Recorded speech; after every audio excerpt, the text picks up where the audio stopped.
আসসালামু আলাইকুম। দর্শক ভয়েস অফ সিলেট থেকে আমি মঈনুদ্দিন মঞ্জু সবাইকে স্বাগত জানাচ্ছি।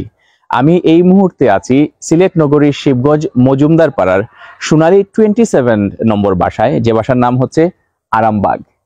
এবং এই বাসার একজন মেয়ে, যিনি আমাদের সিলেটের অগ্রগামী যে হাই স্কুল উচ্চ বিদ্যালয়, সেখানে তিনি পড়াশোনা করেন। ম্যাট্রিক পাশ করে তিনি এমসি কলেজ থেকে এইচএসসি পাশ করে ইউকেতে গিয়ে পড়াশোনা করেন এবং সেইখানে ইলেকট্রনিক্স ইঞ্জিনিয়ারিং এ গ্রাজুয়েশন কমপ্লিট করে সেখানে গ্রেভিটি মিডিয়া নামের একটা প্রতিষ্ঠান, যেটি আছে স্বনামধন্য প্রতিষ্ঠান, সেখানে 25 বছর থেকে কাজ করছেন সিনিয়র ইলেকট্রনিক্স ইঞ্জিনিয়ার হিসেবে। পাশাপাশি সবচাইতে যে বড় বিষয় হচ্ছে, তিনি আবার তার হাজবেন্ড সহ দেশে ব্যাক করে তারা একটা ইন্ডাস্ট্রি করেছেন, কেমিক্যাল ইন্ডাস্ট্রি, তাও সিলেট শহরে না, শ্রীমঙ্গলে গিয়ে।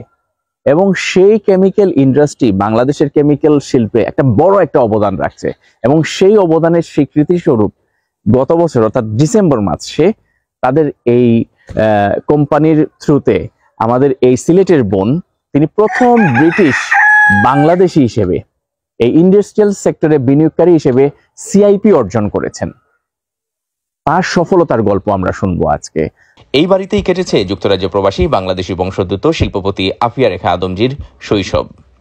ফুলে ফুলে শোভিত এই অবারিত প্রাঙ্গণে হেঁটে হেঁটে কথা হচ্ছিল 2023 সালে বাংলাদেশের শিল্পক্ষেত্রে সরাসরি বিনিয়োগকারী হিসেবে অনাবাসী বাংলাদেশি ক্যাটাগরিতে একমাত্র নারী সিআইপি পদক অর্জনকারী আফিয়া আদমজির সাথে। শ্রীমঙ্গলে তাদের প্রতিষ্ঠিত ব্রিটিশ বাংলা কেমিক্যাল ইন্ডাস্ট্রি এখন কেমিক্যাল উৎপাদন শিল্পে রাখছে গুরুত্বপূর্ণ অবদান। তাদের উৎপাদিত পিসিসি কেমিক্যাল বাংলাদেশের পিসিসির চাহিদার প্রায় 40% যোগান দিচ্ছে। প্রিসিপিটেটেড ক্যালসিয়াম কার্বনেট প্রডিউস করি, যেটাকে সংক্ষিপ্তভাবে পিসিসি বলা হয়। পিসিসিটা হচ্ছে অনেক কিছুর বেস ম্যাটেরিয়াল, যেমন ফার্মাসিউটিক্যালসে, তারপর ডিটারজেন্টে, পেপার ইন্ডাস্ট্রিতে, কসমেটিক্স, সবকিছুতেই এটা ইউজ হয়। সিলেটে বড় বড় অট্টালিকা, মার্কেট, বিপণী বিতান কিংবা হোটেল তৈরির চেয়ে ইন্ডাস্ট্রি গড়ার দিকেই বেশি মনোযোগ দেওয়া উচিত বলে মন্তব্য করেন এই নারী শিল্পপতি। সিলেটিরা বিদেশে যেরকম সাকসেসফুল আছে, আমাদের সন্তানরা সাকসেসফুল আছে, আমি পার্সোনালি সাকসেসফুল আছি।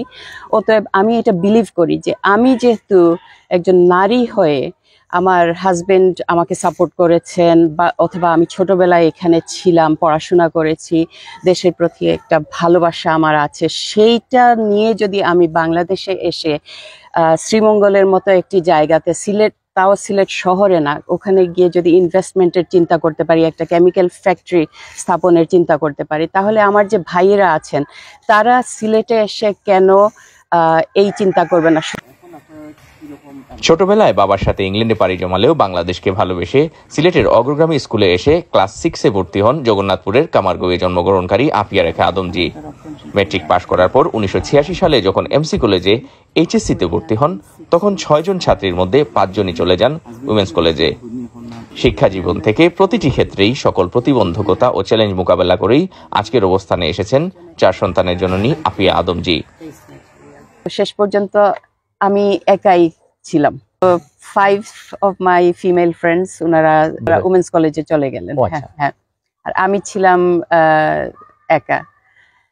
তো ইউকেতে যখন আমি ইঞ্জিনিয়ারিং পড়তে গেলাম, ওখানেও দেখা গেল যে আমি একমাত্র ফিমেল স্টুডেন্ট আমার কোর্সে।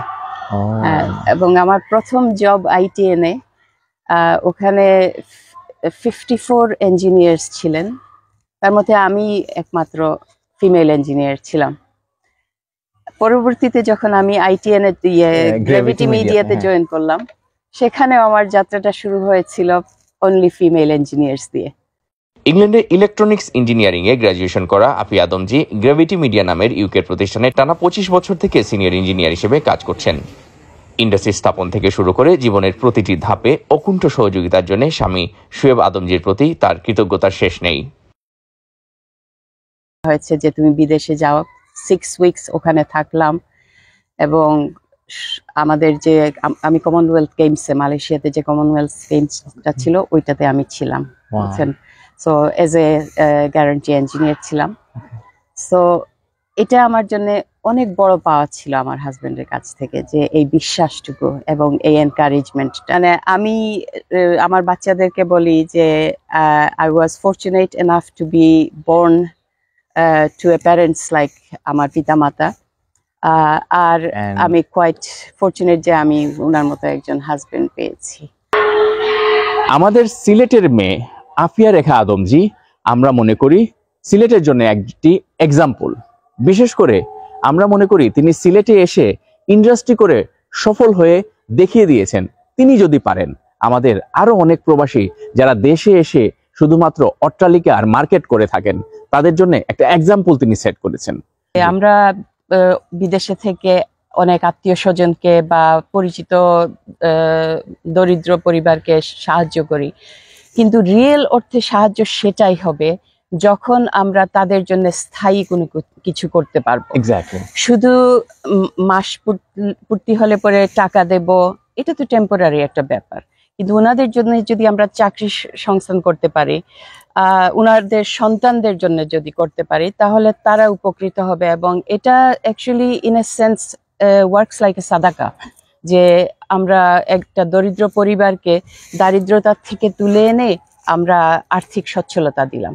আসুন আমরা আফিয়া রেখা আদমজির মতো এইরকম সিলেটে আরো বেশি বেশি ইন্ডাস্ট্রি গড়ে তুলি, দেশে কর্মসংস্থান সৃষ্টি করি, দেশের অর্থনীতির চাকাকে আরো সচল করি।